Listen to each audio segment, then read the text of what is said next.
Les netizens ont récemment montré des suspicions concernant le pic de vente de l'album de NMIXX, A Midsummer NMIXX Dream. Ce 13 juillet, NMIXX a fait l'objet d'un grand débat parmi les internautes en raison de suspicions de sajegi. Pour ceux qui ne le savent pas, en Corée, le sajegi fait généralement référence à l'achat en masse illégal de n'importe quel article. Mais dans le domaine de la musique, le sajegi a une signification plus spécifique. Il s'agit d'augmenter de manière non éthique ou illégale le classement d'un artiste dans les charts.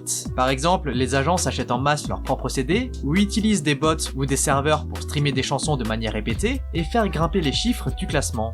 Du coup, sur Natepan, un topic a été ouvert dans lequel l'auteur a déclaré qu'il était bizarre pour NMIXX d'avoir une telle augmentation des ventes d'albums en seulement 2 jours. Dans la discussion, l'auteur a publié le résultat du classement de NMIXX qui comprenait 719 000 copies vendues le premier jour versus 72 000 le deuxième. L'auteur a également ajouté que pour atteindre les 700 000 exemplaires, il faudrait soit des chansons bien placées dans les classements Melon, soit une bonne performance dans les charts internationaux. Toutefois, il a souligné que NMIXX avait encore du mal à obtenir de bons résultats au niveau national. L'auteur a écrit « NMIXX a vendu 790 000 copies en seulement 2 jours, et en est actuellement à 900 000. Comme vous pouvez le voir, vendre 900 000 signifie que vous seriez au-dessus du top 9 pour les ventes de la première semaine d'un groupe de filles. Et cela signifie que vous avez atteint un grand succès. Vendre 700 000 exemplaires signifie que la plupart de vos chansons dominent les charts Melon. Cela peut également signifier que les performances de ces chansons sont bonnes dans les classements étrangers. Cependant, il est toujours difficile pour NMIXX de produire des résultats numériques rien qu'en Corée. Dans le post, l'internaute précise que si on compare le nombre de fans de NMIXX sur Melon, il ne fait pas du tout le poids face à IVE qui en a 80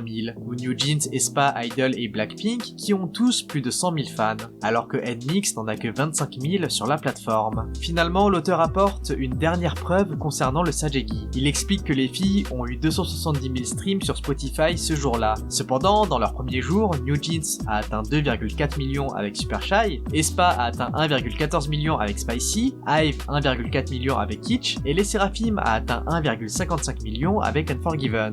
Tous les groupes de filles de la 4ème gen ont pu atteindre 1 million de streams Spotify le premier jour. Pourtant, NMIXX a atteint seulement 270 000 streams, ce qui revient à se poser la question, comment est-ce que NMIXX a-t-il pu vendre autant d'albums avec si peu de fans sur le territoire national et international? Cependant, les Answers sont venus défendre le groupe en affirmant que cela n'avait rien de surprenant. NMIXX serait capable de vendre autant d'albums parce que le band fait partie de JYP Entertainment, l'un des Big Four de l'industrie. En commentaire, on pouvait lire « On a l'impression que vous voulez les accuser de faire du sajegi, mais il faut savoir que le groupe fait partie de JYP, une société cotée en bourse, ce qui signifie qu'ils sont dans l'impossibilité de faire ça. Pourquoi est-ce que c'est suspect qu'une entreprise du Big Four vende beaucoup d'albums? Pour être honnête, c'est toi qui regardes NMIXX de haut. » Pour l'instant, ni le label ni le groupe ne fit de déclaration concernant les accusations, mais les Answers sont convaincus que c'est une performance méritée et non le fruit d'un achat de masse.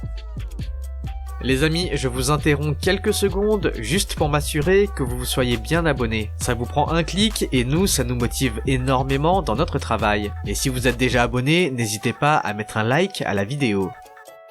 Cette semaine, le célèbre Waterbomb Festival a poursuivi sa mise en place un peu partout en Corée, mais également plus largement en Asie. Cependant, l'event qui se tient également à Osaka au Japon a dû être annulé à cause d'un malheureux accident. Ce 14 juillet, le Waterbomb Osaka 2023 a annoncé l'annulation de l'événement du week-end, initialement prévu le 15 et 16 juillet sur l'île sportive de Maishima. Dans le communiqué officiel, on pouvait lire « Un grave accident s'est produit lors de l'installation de la scène pour l'événement d'Osaka. Par conséquent, nous annonçons l'annulation du Waterbomb Osaka 2023. » Selon le communiqué officiel de l'événement, un membre masculin du personnel a été frappé à la tête par de l'eau provenant d'une machine de projection d'eau, projetée à une vitesse d'environ 120 km/h. L'employé a perdu connaissance et a été transporté à l'hôpital où il est malheureusement décédé. Le festival qui devait accueillir Kwanonbi, J-Park, Mamamoo Plus ou encore Stacy annule l'event et à juste titre. Toutes nos pensées chez KTV vont vers la victime et sa famille endeuillée. C'est dans ce climat sensible et triste que Psy fit quant à lui face à de nombreuses critiques de la part du public. Ce 16 juillet, Psy s'est rendu sur ses réseaux pour publier le message suivant. Le public, le personnel, les invités, le temps, tout était parfait à Yosu, vraiment. Alors que ce message semblait plutôt positif, l'artiste a suscité une vive controverse. En fait, en ce moment, la Corée du Sud est en pleine mousson. La saison des pluies dure à peu près tout l'été et engendre de nombreux accidents chaque année. Le week-end dernier, le pays tout entier a été placé en état d'urgence, en raison des fortes fortes pluies et des crues soudaines qui ont provoqué des accidents malheureux. Depuis jeudi, des déluges s'abattent sur des régions centrales et méridionales en Corée, comme la saison des pluies atteint son apogée. Le ministère de l'Intérieur a également fait état de 9 personnes disparues et de 34 blessés dans tout le pays. Le sujet est tellement important et alarmant que le président sud-coréen Yoon Suk-yeol a reproché lundi aux autorités de ne pas avoir respecté les règles d'intervention. Cela fait suite au récent bilan qui s'est encore plus alourdi en dénombrant 40 décès, dont une douzaine de personnes retrouvées mortes dans un passage souterrain submergé. Le message de Psy a donc semblé un peu insensible quant à l'état actuel de la catastrophe. C'est sûrement la raison pour laquelle Psy a supprimé son message peu de temps après et a remplacé la légende par des hashtags SummerSwag et Thank You.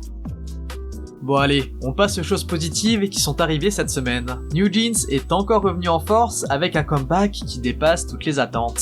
Ce 16 juillet, le dernier single de New Jeans, Super Shy, a obtenu la certification Perfect All Kill. Pour ceux qui ne savent pas, un Perfect All Kill est une certification attribuée à une chanson qui a atteint la première place dans tous les principaux charts, à savoir Melon, Gen Music, YouTube Music, Flow, Vibes, Bugs, et les charts en temps réel et hebdomadaires d'iChart.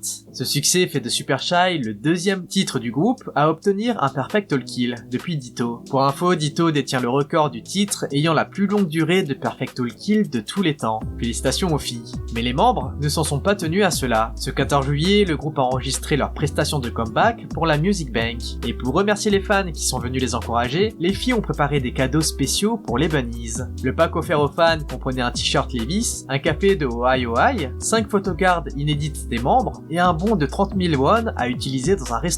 Il a été rapporté que le groupe avait loué tout le restaurant pour que les fans puissent déjeuner en toute tranquillité. Le plat le plus cher dans ce restaurant pour le déjeuner est de 28 000 won. Les fans étaient donc libres de manger tout ce qu'ils voulaient sur le menu. Les internautes ont été hyper surpris par la générosité du label. En ligne, on pouvait lire « Wow, ils ont dépensé 9 millions de won juste pour les repas de 300 fans. Je suis trop jaloux des photocards. Je pense qu'Adore fait très bien son travail. » Les My Day ont également été ravis cette semaine avec la récente annonce du label, car il a été annoncé que le service militaire du pater de Day6, Dowoon, s'était officiellement terminé le 16 juillet. L'idol s'était enrôlé dans le corps de musique de l'armée de la République de Corée le 17 janvier 2022, ce qui signifie qu'il a passé exactement 1 an et demi à effectuer son service. Dowoon est en fait le 3e membre de Day6 à terminer son service militaire, après Songjin et Yoontae. Songjin, le leader du groupe, s'est engagé en mars 2021 et a terminé son service en septembre dernier, tandis que Yoontae s'est engagé en octobre 2021 et a terminé son service en avril dernier. Une bonne nouvelle pour de nombreux stans.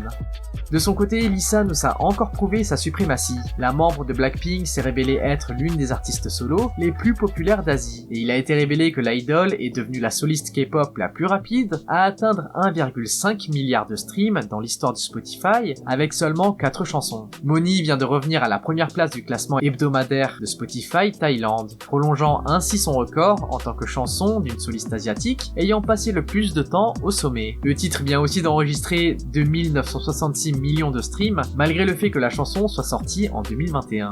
Une grande étape pour une artiste tout aussi talentueuse. L'autre super talent qu'il faut féliciter n'est autre que Jungkook. Le 15 juillet au matin, Jungkook a été annoncé comme le tout premier artiste de K-pop à débuter à la première place du classement Spotify américain avec son premier single solo, Seven. Il a également réalisé d'autres exploits avec son dernier album, notamment le 3e plus gros démarrage en streaming de l'histoire du classement Spotify mondial, et le plus grand nombre de streams en une seule journée pour un soliste K-pop dans l'histoire. L'exploit de Jungkook est une source d'inspiration pour de nombreux artistes et accroît l'influence du genre K-pop à l'échelle mondiale. Cependant, le Golden Maknae fait également face à des préoccupations concernant son titre. Suite à la sortie du single solo le 14 juillet, il y a eu des spéculations autour de Seven, soulevant des questions quant à savoir si la publication de la chanson sous Hybe Label aurait un impact sur le score agrégé de la chanson sur YouTube, notamment avec l'absence de bons tags. En fait, la chanson de Jungkook n'avait pas été publiée avec les bons tags sur YouTube, c'est-à-dire celui de music video, ce qui a un impact à la fois sur les revenus de la vidéo, mais également sur le classement dans les charts YouTube. Donc un préjudice pour Jungkook qui risque de ne pas être mis en avant et qui aura aussi moins de streams à son actif puisque le MV a été publié par le label. Cependant, le 16 juillet, l'agence a précisé que le nom de l'artiste était bien enregistré sous le nom de Jungkook sur YouTube. Également, le label affirme que les streams collectés par Seven sont correctement attribués à Jungkook dans le système de YouTube et non à Hybe Label qui a publié la vidéo. Une nouvelle qui a rassuré tous les ARMY.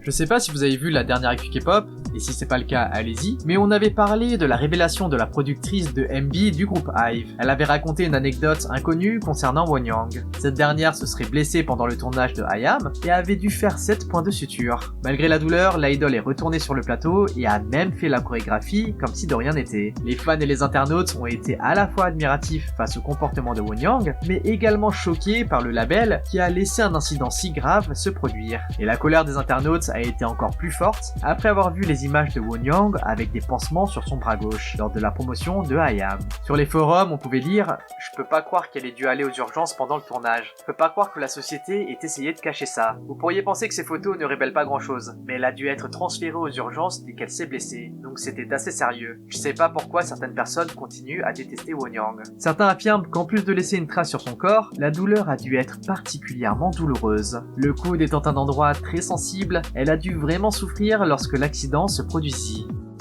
Finalement, cette semaine, la situation concernant Hwasa a évolué. Pour ceux n'étant pas au courant, la membre de Mamamoo s'est produite il y a quelques semaines de cela à un festival étudiant en Corée du Sud. Lors du festival, l'artiste a effectué un mouvement qui a été jugé obscène par de nombreuses personnes. Et récemment, il a été rapporté que l'association de parents d'élèves de l'université avait porté plainte contre l'idol pour obscénité sur la voie publique. En tout cas, ce 15 juillet, la maknae de Mamamoo est remontée sur scène lors du Summer Swag de Psy à Yosu. Et elle en a profité pour aborder la question et a clairement fait savoir qu'elle trouvait ces accusations absurdes. Elle affirma « J'étais plus préoccupée par le fait d'atteindre les notes vocales hautes à cause de mon mal de gorge que par le fait d'être poursuivie en justice. » De suite, d'anciennes représentations du même festival ont été remises en ligne, révélant un double standard quant au traitement des idoles masculins et féminins. En fait, des images d'idoles masculines se produisant dans des tenues révélatrices, s'engageant dans des chorégraphies axées sur le hip-hop et d'étudiants masculins simulant des actes intimes sur la même scène universitaire ont refait surface en ligne. Du coup, de nombreux internautes ont commencé à montrer leur soutien à Hwasa. Le contraste entre le traitement réservé à Hwasa et le fait qu'il n'y ait aucune plainte lors de performances masculines similaires a suscité un grand débat en ligne. L'idol a également mentionné qu'elle préférait laisser libre cours à son sens artistique plutôt que d'être censurée de la sorte. Elle dit refuser d'être censurée uniquement en raison de son sexe, ou de succomber à une norme injuste qui ne s'applique apparemment pas aux artistes masculins.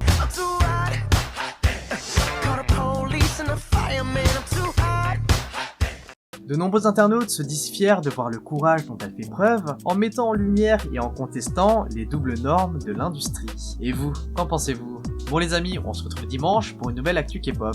En attendant, lâchez votre like, abonnez-vous et activez la cloche. Allez, on se dit à toutes et bye bye.